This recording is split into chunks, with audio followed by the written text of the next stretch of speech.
بالله السميع العليم من الشيطان الرجيم. بسم الله الرحمن الرحيم. السلام عليكم ورحمة الله وبركاته. الحمد لله رب العالمين، وبه نستعين، نحمده ونستعينه ونستغفره ونتوب إليه. اللهم صل على سيدنا وحبيبنا وشفيعنا وزخرنا وقروتنا ومولانا محمد صلى الله عليه وسلم، ثم إلى أرواح أزواجه وأصحابه والتابعين وتابعيهم بإحسان إلى يوم الدين. اللهم افتح علينا حكمتك وانشر علينا من خزائن رحمتك يا أرحم الراحمين. اللهم ارزقنا فهم النبيين وحفظ المرسلين وإلهام الملائكة المقربين. اللهم إنا نجعلك في نهور أعدائنا ونعوذ بك من شرورهم. اللهم بدئ شملهم وفرق جمعهم وشتت كلمتهم وزلزل أقدامهم وسلط عليهم كلبا من كلابك يا قهار يا جبار يا منتقم يا الله. اللهم يا منزل الكتاب ويا مجري السحاب ويا هازم الأحزاب اهزمهم وانصرنا عليهم أجمعين. اللهم انصر الإسلام والمجاهدين والمستضعفين في فلسطين خصوصا غزة وفي كل مكان وفي كل زمان. اللهم عليك باليهود والحمد لله رب العالمين. ثم أما بعد. Betul-betul rahimakumullah. Mudah-mudahan dalam rahmat kasih Allah Subhanahu wa taala, bersyukurlah kepada Allah Subhanahu wa taala kita masih lagi aman untuk berada di rumah Allah, beriktikaf, berada dalam taman syurga Allah, berzikrullah dan juga mentelaah kitab-kitab Allah dan juga hadis-hadis Nabi sallallahu alaihi wasallam. Dan saudara-saudara kita masih lagi dalam keadaan ketakutan, kengerian, walaupun boleh beribadat secara kecil-kecilan rumah Allah, namun mereka sedang diuji dengan penindasan, penganiayaan dan sebagainya. Bukan peperangan, tapi mereka dizalimi, dikhianati. Tanah-tanah mereka itu diambil oleh musuh-musuh Allah dan musuh-musuh kita. Walan tarda ankal yahud walan nasara hatta tattabi'a millatahum. Tidak akan redha Yahudi dan Nasrani dengan kamu selain daripada kamu mengikuti ajaran-ajaran mereka, sehingga disebut oleh Nabi SAW, la tattabi'anna sunanal ladzina min qablikum shibran bi shibrin wa dhira'an bi zira'in hatta law dakhaltum fi juhri dabbin la dakhaltumuhum qalu al yahud wan nasara qala faman. Akan datang, kata Nabi SAW, di akhir zaman umatku akan mengikut jejak langkah umat-umat yang terdahulu, shibran bi shibrin, sejengkal demi sejengkal, sehasta demi sehasta, hatta law dakhaltum fi juhri dabb, sekalipun mereka masuk ke lubang biawak sekalipun, pasti akan ada mengikut jejak langkah mereka.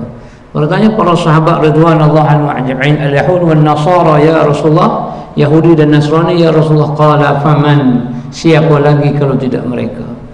Maka inilah yang disebut sebagai Yahudi dan juga Nasrani tidak akan redha dengan kita selagi kita tidak ikut jejak langkah mereka, dan akan ada di kalangan umat aku akan ikut jejak langkah mereka, tiru perangai-perangai mereka, ikut kehendak-kehendak mereka. Itulah yang berlaku di akhir zaman, kata Nabi sallallahu alaihi wasallam. Oleh kerana itu, apa yang boleh kita bantu ialah lain tidak bukan berdoa sentiasa kepada Allah Subhanahu wa taala agar kita dan saudara-saudara kita di mana sahaja berada, di Palestin, di Syria, di Yaman, mana sahaja mereka yang ditindas, kita mohon kepada Allah Subhanahu wa taala agar Allah membantu mereka ketabahan, kesabaran dan sebagainya. Itulah yang mampu kita buat. Doa mukhul ibadah wa doa silahul mu'min. Doa itu otak bagi ibadat, dan doa itu senjata ampuh bagi seorang beriman, seorang Islam.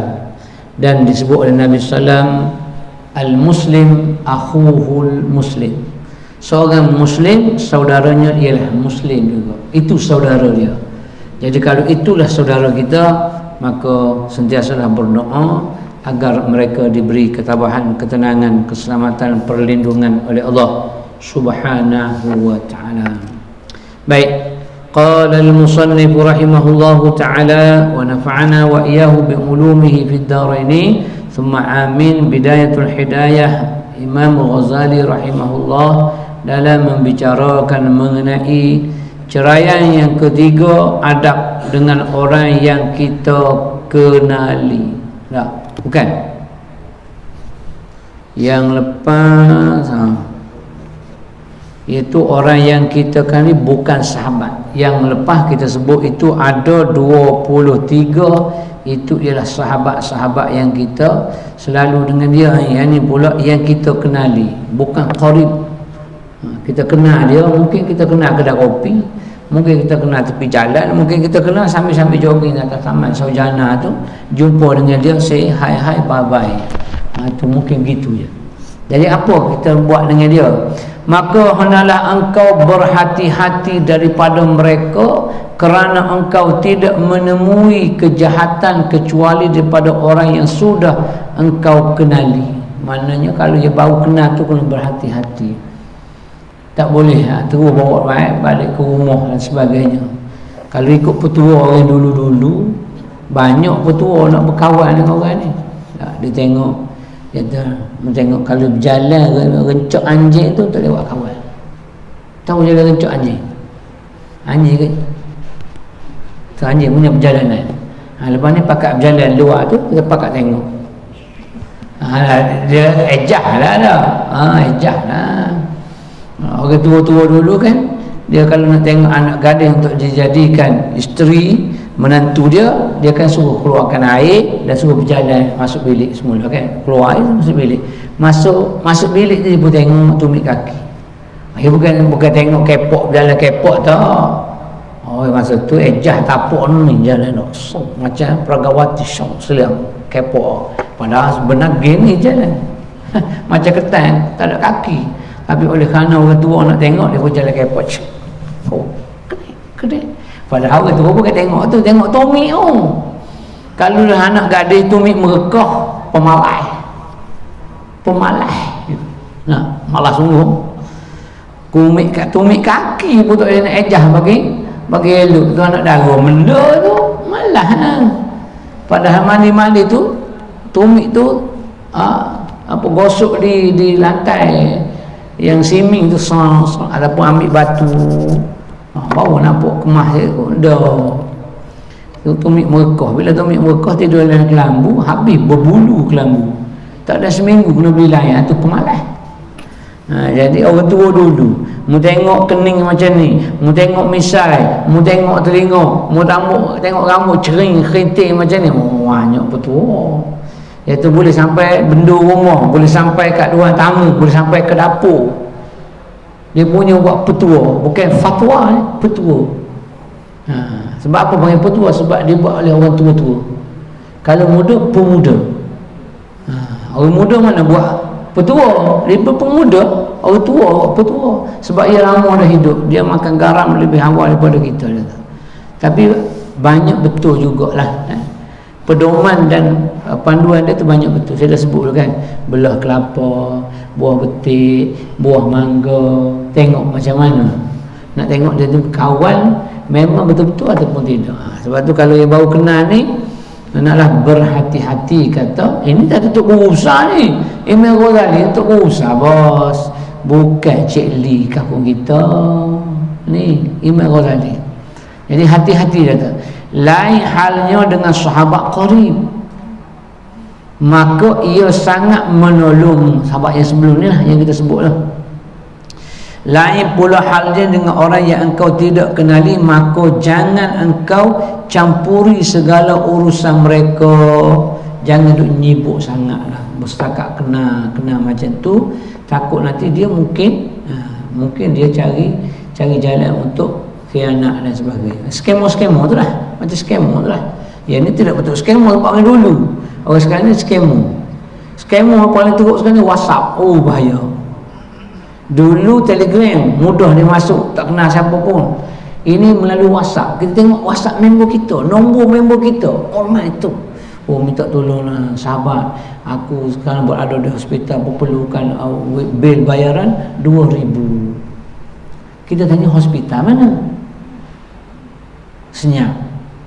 Malam ni juga kata, pelik juga hospital, pukul 11 malam nak kena keluar. Hospital apa Tidak mikir macam mana. Hospital pukul 11 tengah malam, nak 2K. Kata 2K tak ada. Kalau setakat 900 adalah, kebetulan tak ada duit dalam akaun. Ya tu 900 pun tak apalah, pukul 9 pagi esok bayar balik. Kata kalau macam tu pukul 9 pagi esok lah check out hospital, dan duit ada pagi esok. Kita tak nampak lagi dia nak scan kita tu.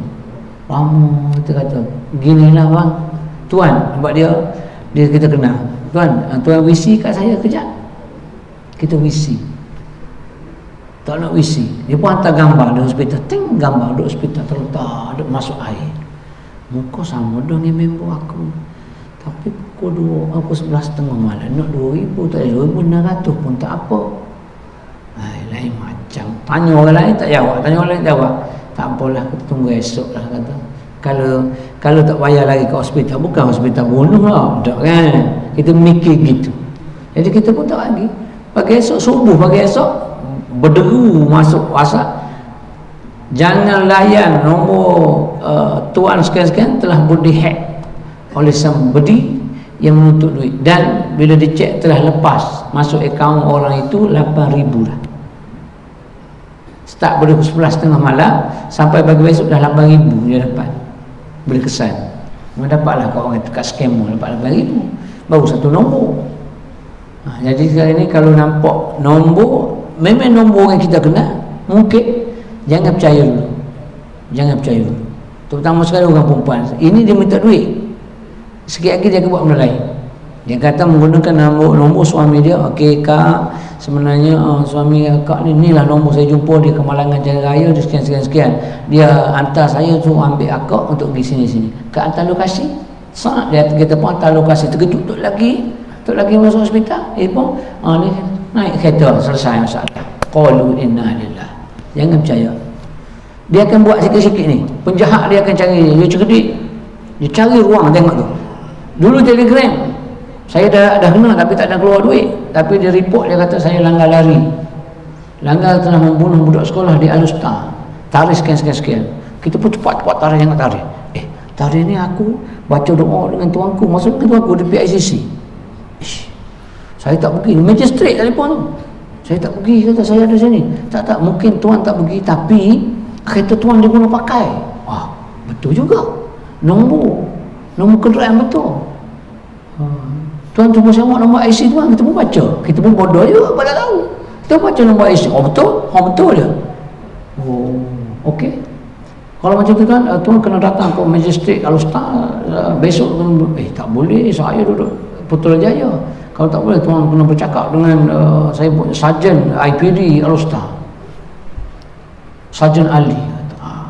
Okey, dia pun sambung. Macam mana Magistrate boleh sambung direct ke IPD? Besok kita bodoh buat tu, kita tak erti. Bukan otak penipu kita buat otak orang ahli syurga, bukan penipu ke tu. Kita pun telefon Sarjan Ali. Okey, saya Major Nick Amore. Cik, kata kalau polis kita sebut Major ni, dia sarjan kita besar, mesti dia panggil tuan. Macam mana dia boleh panggil cik kat aku ni? Duk tekan lagi. Okey cik, kalau cik tak boleh datang, cik kena masukkan duit. Sudah masuk duit pula. Kata duit apa pula, kata saya tak ni. Dah encik mau. Encik buang masa saya lah, kata siapa buang masa siapa yang telefon siapa sekarang ni? Encik tak boleh kerjasama pun letak telefon. Saya pun telefon sebelah ni. Okey, Ustaz tanya, Ustaz telah pun di scam. Member sebelah kata Ustaz telah pun di scam. Rupa-rupanya dia nak cari duit, selamat lagi lah. 2-3 hari lepas yang tu minta 2,000, selamat juga tadi. Semalam ada satu lagi nombor member yang terdekat juga minta, tapi tu dapat detect awal sebab saya minta izin, IJIN, izin. Mana orang Melayu cakap izin bos? dah nampak itu, situ dia tak cakap, itu tak clear. Itu tak pandai, baru belajar kat situ. Scammer baru, new scammer. Nah, saya minta izin dengan tuan tu, gini, minta izin dengan tuan, nangkuk terakhir nak minta nombor WhatsApp ayah tu. Kau nampak pelik-pelik, tolonglah jangan layan. Lepas tu kita tak kenal. Itu segi sekarang ni, dunia sekarang. Hak dulu dia nampak berlakon baik, pergi duduk kat surau, macam-macam. Ada hak benar sebenarnya, tapi oleh kerana yang tak benar, yang tak jujur ini menyebabkan rosaknya susu sebelanga lah. Kerana nilai setitik rosak susu sebelanga. Bagi minta sedekah tipu, buat itu tipu. Akhir sekali ni cerita betul berlaku pada arwah ayah.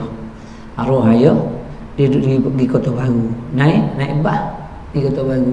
Lepas tu ambil sembahyang, dia pun tak beg at tempat ambil sembahyang. Beg kena sapu. Satu sen pun tak ada, IC pun tak ada, apa pun tak ada. Dia nak pakai serban, janggut putih, orang tua. Pergi nak balik Pasir Putih Kota Baru tu, kau naik bah tu tak ambil banyak, ambil dalam RM3 je. Tapi satu sen pun tak ada, duit semua dalam dompet. IC pun tak ada, nak tunjuk identiti diri pun tak nak tahu. Pergilah jumpa dengan seorang, saya ni gini nak balik. Macam dunia ni kat banyak benar orang menipu, tua cakap tua. Kena kat ayah ni. Lari cari kat orang lain pula. Janggut putih bukan boleh percaya sekarang ni. Dia kata, dia tak mikir nak naik kereta private sapu daripada Kota Baru pergi ke Pasir Putih, siapa di rumah bayar. Dia tak ada nak mikir benda tu. Tak ada nak fikir. Akhir soal duduk cari-cari orang, dia tak berjam-jam jugalah. Jumpalah dengan YB yang berhormat Semerak Pasir Putih. Jumpa YB pun tak pernah percaya. Dia kenal tu, dia kenal muka anak mungkin dia. Yo ke baju la ilah tak ada apa, satu beg pun tak ada, apa tak ada. Tak apalah, kita bagi RM5. Tu YB bagi RM5. RM5 bagi, kata gini ayah, masa dia hidup lagi, pergi bayar kat YB tu RM10. RM10 upah pakoh dia dulu, kata ayah duk pakoh dia dulu. Tak kata tak percaya anak mungkin ni bagi RM5. Kata pergi bayar RM10. Marahlah kita dah. Anak mungkin tak percaya. Dah lah serban atas kepala, duduk semayang sekali boleh tak percaya tengok. Sebab apa? Sebab banyak sangat hak benda buruk hak berlaku. Mungkin dia kena banyak dah, tapi ni anak mungkin sendiri, tapi dapatlah balik. Dapat balik. Nak ceritanya oleh kerana seorang yang buat jahat habis dia gitu. Macam juga dalam masukan penguat kuasa, seorang hak nakal habis hak lain. Seorang hak nakal habis hak lain. Tanya anggota tengok, hak baik ke orang hak baik, tapi oleh kerana banyak ada juga hak jenis wah pokok tak selesai. Orang pandai tengok je, tengok maritim, tengok polis, tengok hak buat kuasa JPJ, tengok immigration. Dia gitu sebenarnya. Menengunglah kata, rasuah ni nampak. Seorang member tu, tak ada cerita dia jabatan mana. Dia turunkan pangkat kerana orang kata dia rasuah. Cek tengok ayah dia no, sebelum orang kaya, ayah dia kaya dah di Kelantan. Dah ada perpustakaan besar di Kelantan mencetak buku-buku kitab lama. Tahun 70-an ayah dia ada kilang dah. Jadi anak dia tak mustahil lah pakai mesti. Follow dia, tahan dia. Kerana katanya rasuah bla-bla. Cek balik berapa lama tengok fitnah hidup jadi kalau orang yang kita tak kenal, tak payah kita nak tidur dalam perut dia, kata orang tua. Maksudnya jangan percaya sangat kerana kita tak kenal dia. Kalau kawan qarib tu lain. Hanya sahaja kejahatan itu datang daripada orang yang engkau kenali, yang mereka menunjukkan persahabatan di lidah mereka, maka kurangkanlah daripada berkenalan sekuasamu. Tetapi kalau engkau terpaksa juga berkenalan seperti dengan mereka yang engkau selalu berjumpa di madrasah atau masjid, jami' atau surau-surau atau dalam negeri atau dalam pekan, maka jangan engkau menghina siapa sahaja di kalangan mereka kerana engkau tidak tahu tentang diri mereka. Tapi kalau mengenal di tempat-tempat tadi, tempat mulia, tempat baik tu, jangan pula orang nak berkenalan dengan kau boleh percaya kan. Ustaz minta nombor telefon Ustaz, takut-takut ada masa nak panggil Ustaz ceramah. Saya tengok kalau ikut gaya tak boleh percaya. ambil nombor telefon, scan ni, tengok dah jumpa tempat elok dan sebagainya. Agak-agak lah. Kadang-kadang orang tak bagi tak. Kadang-kadang orang tak bagi, tapi nombor telefon saya tu ambil biar nombor apa pun tak bagi orang tak, nanti dia scan, nanti dia lantak pergi kat dia pun mati, aku pun mati, pelik apa tak. Tapi tolong beringatlah dalam pada tu, kita pun kena beringat jugalah. Kalau nampak orang tu agak-agak mencurigakan, janganlah. Maka jangan engkau menghina siapa saja di kalangan mereka kerana engkau tidak tahu tentang diri mereka. Barangkali mereka jauh lebih baik daripadamu. Namun jangan pula engkau melihat mereka dengan pandangan kebesaran ketika mereka memiliki harta kekayaan ataupun kepangkatan. Mana darjat status, tengok hebat ni datuk ni dan Tan Sri ni. Bukan kerana tu pandang dia, bukan kerana pangkat, bukan kerana darjat, bukan kerana kekayaan dunia. Kerana yang demikian itu membawa kepada kebinasaanmu. Bila mu tengok dia kaya, mu akan binasa. Binasa macam mana? Bukan sebab dengki, itu satu hal. Satu lagi, mu nak ikut dia juga. Nampak? Bila tengok orang kaya, mu rasa dia kaya, aku takkan tak boleh. Dia sisi je kerja dia, khaning je, ketua khaning, tapi pakai Alphard. Aku takkan PTD 44 nak naik 48, tak nak siapa. Tapi kita tak mampu. Kita tak tahu lagi. Mungkin dia ayah dia tadi kaya, mungkin dia beli Maggi dapat hadiah welfare. Takut gitu, hadiah Maggi dapat welfare, mana tahu. Ada ke pelik-pelik orang buat. Jadi mu jangan sebab tu, sebab takut nanti mu akan jadi kebinasaan. Sebab bila kita rasa nak macam dia, kita tak mampu, maka akan ada ruang kebetulannya orang hulur paper untuk meluluskan satu projek, yang mana projek itu orang lain dah dapat, tapi kita pusing cerita, kita bagi kepada orang yang hulur duit kat kita. Nampak? Itu kebinasaannya. Sebab kita tengok dia kaya, kita pun nak jadi kaya macam dia. Itu kebinasaan. Dan dunia ini sebenarnya hina di sisi Allah Ta'ala. Dunia hina tak hina. Dalam satu hadis, walaupun ada kata hadis ni dhaif, ad-dunya jifatun wa tullabuha kilabun. Ad-dunya jifatun wa tullabuha kilabun. Ad-dunya jifatun wa tullabuha kilabun. Pak patah ya. Boleh ingat tak? Tak ingat. 2-3 kucing berlari, mana nak sama sekucing belang. Boleh apa? 2-3 boleh ku cari, mana nak sama dengan hajiku seorang. Usuk tambah hujung sontor ya. Panjang tu boleh hafal. Takkanlah pak patah tak boleh hafal, malu kat orang. Oi. Kan Haji Daud kata aku hafal dah Ustaz, dia kata. Antara tengok. Ad-dunya jifatun wa tullabuha kilab. Tuan-tuan hafal ni ceramah 4 tahun tak habis lagi. Dunia tuan-tuan terjemuh saja dunia setahun. Jifatun setahun pula. Tullabuha setahun lagi. Kilab setahun lagi. Maknanya 4 tahun tu ad-dunya jifatun wa tullabuha kilab. Tu pondok tu sebab dia kita ni pergi hajar sampai 15 tahun. Dia nak suruh anak murid dia alim. Bukan nak suruh habis kitab, nak suruh alim. Bila alim sebab apa? Setiap huruf tu dobek di kitab tu penuh. Kata ada perkataan sabar saja dia terjemur pula. As-sabru salasatu durubin qala Imamul Ghazali fi Makashifil Qulub. As-sabru salasatu durubin. Al-awwalu sabru 'inda sabru fi at-ta'ah, was-tsani as-sabru 'anil ma'siyah, was-tsalisu as-sabru 'inda al-musibah. Fas-sabru fi at-ta'ah salasumi'atin darajatan inda Allah wa baina darajah ila darajah sabata baina as-sama'i wal ardh. Dia habis padahal satu je sabar, dia terjemah habis. wasabru anil maksiyah apa ni 600 darajatan indallah, wasabru 'indal musibah 700 darajatan indallah, wa baina darajah ila darajah as-sama'u as-sabi' ila al-ardi as-sabi'ah.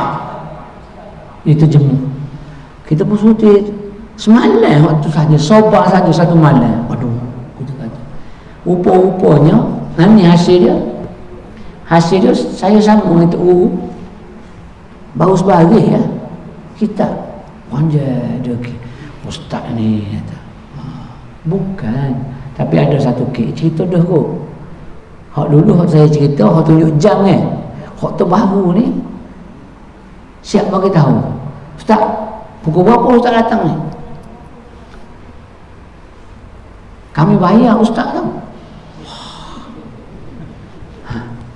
Hatu lepas tu musim kan musim Palestin. Ustaz sebelum baca kitab dia bacalah kisah Palestin. Kebetulan mungkin dia pernah melawat Palestin, cerita adalah 10 ke 15 minit cerita Palestin. Dalam cerita Palestin dia boleh bangun gini lah. Ustaz nak ceramah Palestin kau ustaz baca kitab. Dan nak pergi masuk ni. Allah. AJK tu bisik kat saya. Dia bisik. Sambil saya pergi ibu tunjuk orang tu. Orang tu duduk keluar seorang. Tempat makan. Kami sebenarnya duduk tunggu juga. Dia tembok ustaz pada. Kalau tidak jumpa buku mewah ini dia kata biar dia sedap tembok. Kita AJK malu dia kata. Dia bukan AJK, tapi dia tembok dua orang ustaz 2 minggu betul-betul. Kebetulan minggu ketiga tu saya sampai lambat. Saya sampai 7.40 di Surau tu. Daripada Putrajaya nak sampai ke Sepak tu hujan pula. Minggu dua kan hujan betul. Hujan. Pukul 6 tolak daripada rumah 7.40 baru sampai. Biasanya 25 minit ya tempat tu. Hujan. 7.40. Saya sembahyang maghrib cuik orang yang sembahyang sunat. Tu. Saya pun macam senyap, tak ada kata, jom pukul sampai ni. Tak ada kata. Minggu yang berikutnya, saya lagi. Mukadimah Palestin, saya terjemahkan Qunut Nazilah. Nama lah Qunut Nazilah tu, kalbum lama, dia ada situ. Tapi dia duduk tunggu dia bangun. Bangun kata, Palestin pun nak ngajar kau dah ni. Tak ada. Selamat lagi Ustaz. Kalau tidak, apa temu buku mewah. Kata kok mana pelagu aku dengan dia ke apa? Dia begini ya, semua tok guru, siapa ajar kita, dia bagi ilmu dan pengalaman. Pengalaman tu ilmu. Jangan kita kata dalam kitab tu je ilmu. Dia datang siapa kat kita tu bawa barakah dengan ilmu dia. Dia dah cerita lah kepada dia nak cerita ni sebagai ilmu kepada anak murid dia. Bila anak murid dia ngajar orang nanti ke apa benda, dia akan cerita benda yang sama. Dia akan tobik tu. Sebab saya belajar kitab macam tu dulu, tobik satu. Tanyalah orang lama yang belajar. Kalau belajar kitab betul-betul dia akan tobik tanda. Tobik maksudnya tanda. Tok guru tulis apa sini, selain daripada tarikh mengajar lah, tulis ni hak luar. Ustaz itu banyak orang luar daripada orang dalam ni. Kadang-kadang tak muat kenal buku lain pula cantik. Itu kaedah pondok dia. Dia kaedah. Jadi janganlah bila orang mengajar macam tu, kita pun buat angin kita. Hak dulu saya sebut hak dekat sini, bukan Putrajaya, Selangor juga. Sebelah tunjuk jam sebab habis masa lambat. Masa tu isyak 8.45. Lepas azan lebih kurang 10 minit ustaz tu sama 9 suku. 9 suku boleh bangun. Tunjuk jam. Orang tanya lah dia jam apa? Q&Q ke Citizen tak bayar. Amor Rolex bawa 10 100%. Begitu juga sekali. Tunjuk jam. Ya Allah. Maknanya sebelum tu saya dah ajar 16 tata tertib. Saya ambil kitab ni, kitab tuan-tuan ni, saya baca di surau. Cara anak murid berhadapan dengan guru ada 16 prasyarat. Tapi orang tu tak ada malam tu. Orang tu tak ada. Saya tak ada niat pun. Rupanya selepas tu dia tembok 2 minggu. Dua ustaz yang berbeza dia tembok. Minggu ketiga dan keempat ustaz ni tak nak tembok selamat. Kalau tidak naya. Eja kita tanya, ustaz kalau dia tembok ustaz nak buat apa? Lah kita tembok balik Nak sabar boleh bodoh Palestin balik dengan batu tembok dia. Takkan kita tembok balik. Ustaz nak kata gapo? Tak nak kata gapo, kata ambil kapur baru, air mawar, kain kapet, milu, kain semaya. Tunggu ya kata. Kita tempat tak ada orang. Habis cerita. Kalau aku mati mentani aku, kalau lapar kita berhenti.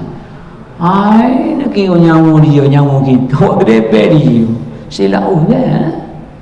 Dia kata, ustaz jawab. Iyalah. Ada tunjuk gedebek dia. Tidak pun, saya tutup kitab saya balik. Mengajar, biar dia orang mengajar. Untuk kerti seorang Jemaah tak nak cekok dia, jetik telur je. Kuat hajar ustaz ni, hajar sekali. Mungkin ramah. Yalah juga. Kata dia kira yolot depan ustaz. Padahal menakut ke dia. Tak. Habis orang sini bijak-bijak bagus-bagus lah. Ustaz nak ngajar kau, nak cerita hal lain. Apa-apa yang dia cerita, itu ialah ilmu untuk kita. Ingat gitu je. Nak kita nak ambil ilmu, bukannya kita nak perhabis kitab, nak baca novel. Dan kadang-kadang ustaz tu dia bagi mukaddimah panjang tu, adalah macam kita laki bini lah. Ada hak mukaddimah lama, ada hak tak ada mukaddimah. Faham molek. Oh ya lama. Dah. Hak ada mukaddimah juga sejam 3 minit.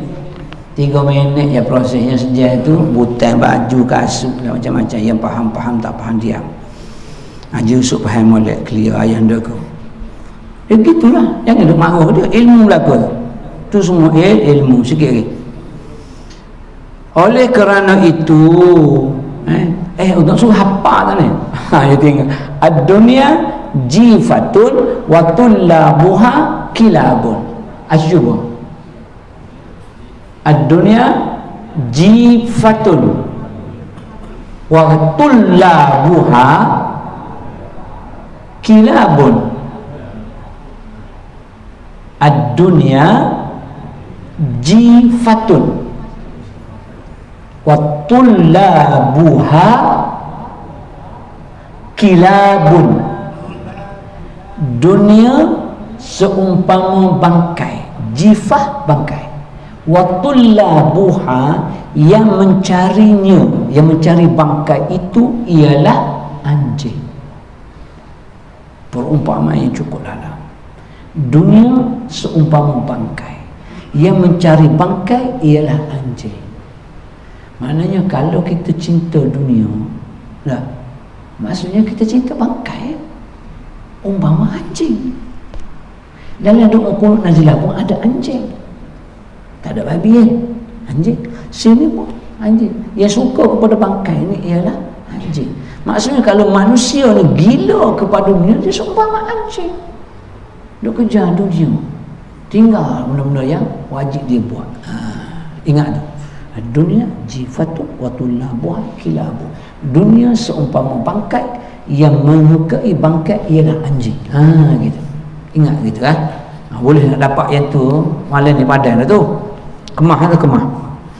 Dan dunia itu sebenarnya hina di sisi Allah Subhanahu wa taala, dan hina pula seluruh isinya. Sebab tu kena ganti dengan dunia dengan isi, dan dunia ni tak ada nilai. Kalau dunia ni ada nilai di sisi Allah Subhanahu wa taala, nescaya orang yang kufur dengan Allah, orang yang syirik dengan Allah, orang yang tak kenal Allah, Allah tak bagi makan langsung. Allah tak bagi makan. Tapi oleh kerana dunia ni tak ada nilai, ambil lah kau nak apa pun. Tak kira lah mu sujud kau kat aku, mu iktiraf aku kau tidak, lantak lah kau nak ambil. Sebab tak ada nilai. Benda tak ada nilai, ambil lah. Orang nak ambil barang-barang yang kita kata barang hak busuk ni, ambil lah. Sebab tak ada nilai. Barang-barang yang kita letak tepi tong sampah, pada kita tak bernilai lah, rosak dah. Tak siapa nak ambil lah. Sebab tak ada nilai. Maka dunia pun sama juga, sebab dia tak ada nilai lah, maka Allah bagi. Kalau lah ada nilai sebesar sayap nyamuk sekalipun, nescaya tidak akan diberi minum walaupun setitik air, walaupun secubit makanan kepada mereka yang syirik kepada Allah Subhanahu wa taala. Tapi oleh kerana dunia ini tidak ada nilai di sisi Allah taala, maka nak makan lah, nak ambil. Begitu juga kita. Jadi dunia ni kita ambil untuk apa? Untuk hidup sampai ke sana. Saja itu je. Kita ambil untuk jadikan apa-apa pun sebagai jambatan untuk balik ke akhirat, itu sahaja. Kita tumpang sementara dunia ini untuk buat ibadat, untuk balik kepada Allah Subhanahu wa taala. Oleh kerana itu, apabila engkau melihat kepada ahli dunia dengan pandangan kebesaran, maka akan jatuhlah harga dirimu pada pandangan Allah. Jadi kita tengok orang itu gila ke dunia, tapi kita hormat, kita respect, dia cium tangan, sedangkan dia tak kenal pun Allah Ta'ala. Maknanya Allah pandang hina kat engkau. Sebab Allah hina kepada dunia, dia tu gila kepada dunia, kita sujud kepada dia seolah-olah macam tu. Maknanya tak guna. Okey, isyarat. Azan dah. Kita sambung sampai 10.30 malam ni. Nak tengok tunjuk jam ke tak?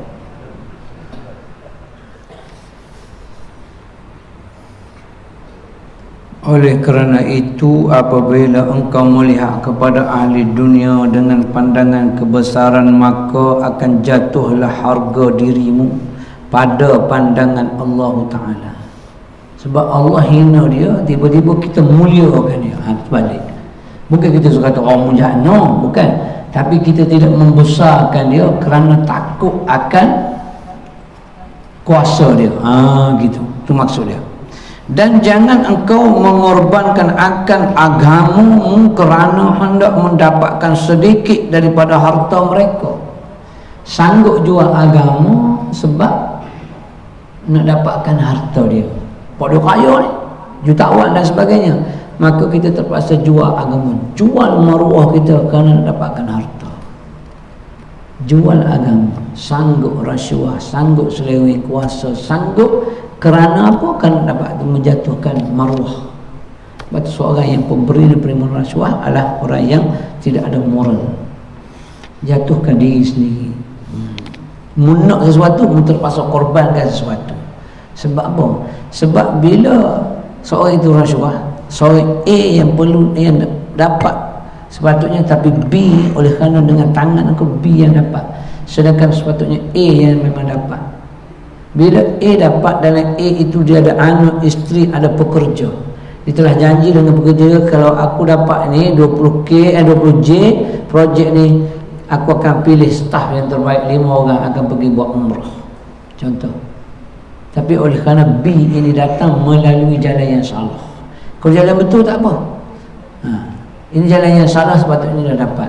So anak dia tak dapat, isteri tak dapat, pekerja yang pergi umrah tak dapat, kerana kita yang memalang dia. Nampak tak?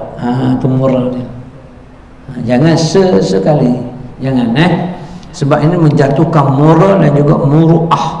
Moral tu bahasa sekarang, ada muru'ah tu bahasa kitab.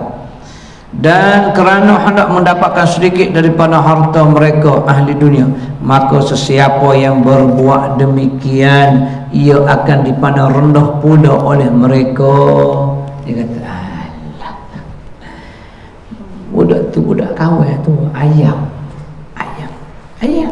boleh beli beres, nampak tak? Seorang yang dia tukar rasuah, dia bagi, dia tukar dulu, tukar ni 20,000 je maruah tak? Mana nilai kita 20,000 je, up sikit 50,000 je nilai kita. Kalau kita pegawai tinggi yang ada ijazah master PhD boleh dibeli dengan harga 100,000, maknanya kita ada nilai, kita bernilai. Sebab tu bila nak berlaku apa-apa, kita kena fikir dulu. Imam Ghazali kata berfikir sesaat lebih baik daripada ibadat 70 tahun sunat. Sebab apa? Berfikir sesaat itu menyebabkan teguh iman kita kepada Allah Ta'ala. Lebih baik aku fikir. Itu maksud dia. Bukan nak mikir nak makan apa malam ni lebih baik mikir daripada ibadat 70,000 tahun. Salah tu, bukan mikir hatu. Fikir tengok Allah jadikan langit dan bumi yang tidak ada tiang.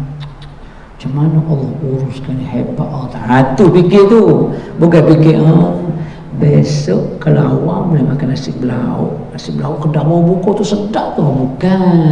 Bukan fikir hantu tu, dunia juga fikir kekuasaan Allah Subhanahu wa taala lebih baik daripada ibadat 1000 tahun, ada kata 70 tahun ibadat sunat. Kemudian ia akan terhalang daripada mendapat sebarang keuntungan daripada mereka. Kadang-kadang kita dah hulu tapi tak dapat, sebab yang hulu yang kedua tu besar daripada hulu yang pertama. Dua-dua hina. Engkau dah tak dapat projek, kau bagi 30, kau bagi 100, orang tu bagi 1 J, engkau bagi baru 500,000. Mana dapat? Nampak? Dan kau tak dapat, moralnya engkau ni orang yang tidak bermoral. Dua-dua kamu tak dapat. Kemudian yang ketiganya, Allah pandang hina kepada kamu. Dan jikalau mereka yang engkau kenali itu memusuhimu, maka jangan engkau lawan permusuhan mereka, kerana engkau tidak mampu melawan mereka, bahkan nanti engkau akan merosakkan agamamu. Bila engkau terlalu sibuk melawan mereka, maka akan panjanglah kepayahanmu dan sia-sialah kerjamu. Kalau ada kawan kamu mengenal tu memusuhi kamu, jangan layan. Kau nak lawan dia tak boleh, sebab dia kaya, dia hebat, dia boleh beli lagi hebat besar pada kau. Jadi kita tak payah layan dan tak payah lawan dengan dia, sebab merugikan masa kamu dan merugikan juga kerja kamu. Duk sibuk duk fikir hadiah. Aku bagi ke dia 10,000 tak dapat projek ni, kena bagi 30,000, 30 tak dapat kena bagi 50. Duk sibuk duk mikir hadiah.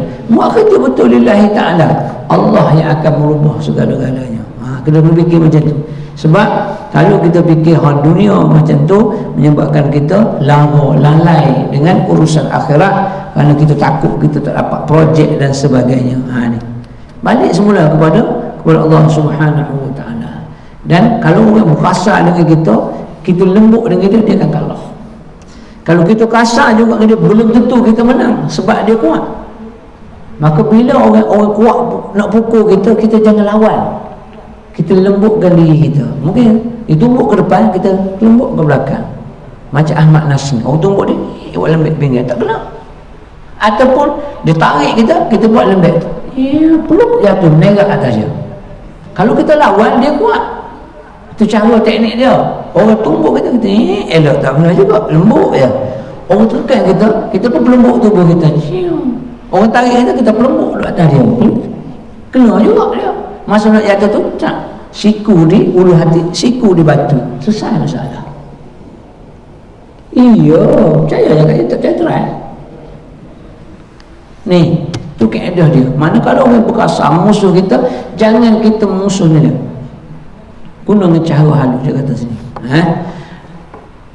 Biasanya orang yang warak, bila ia mahu melawan musuhnya, ia akan melawan mereka dengan bahasa yang sopan dan penuh adab. Tong dia kata, ibu lembut ya. Siapa cakap macam tu? Dalam kitab mana? Mazhab mana? Betul ke? Orang dah hentam dah ni. Kalau aku lawan orang gila, aku pun gila. Itu ayah lawan. Orang tu lah sekali fedak, dia bagi hujah, kita tak jawab apa tu. Kalau orang warak dia macam tu, tapi kalau lawan hujah tong-tong boleh kan, hujah tapi bunyi kasar merosakkan lawan lain. Ini berlaku di kalangan orang-orang yang alim, yang berjidah, bertikar lidah di antara satu sama lain untuk membetulkan masing-masing. Banyaklah kes, saya malah nak sebutlah kes mana yang cakap macam ni, yang cakap macam ni. Tok guru tu salah, tok guru ni salah, dia orang betul. Jangan ikut Imam Syafi'i, mu ikut aku. Pula.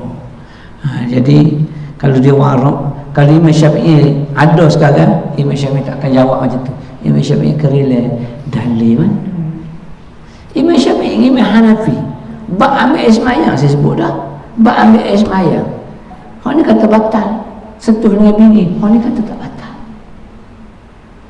Ayat Quran satu je, iza lamastumun nisa, bila bersentuh dengan perempuan, falam tajidu ma'an fatayammam, Kalau tak ada air hendaklah kamu bertayamum. Lamas maksudnya sentuh, menyentuh. Itu maksudnya. Imam Syafi'i kata lamas, sentuh, semata-mata sentuh pun dah kira batal. Imam Hanafi kata tak, lamas maksudnya aku sentuh engkau, kesentuh aku.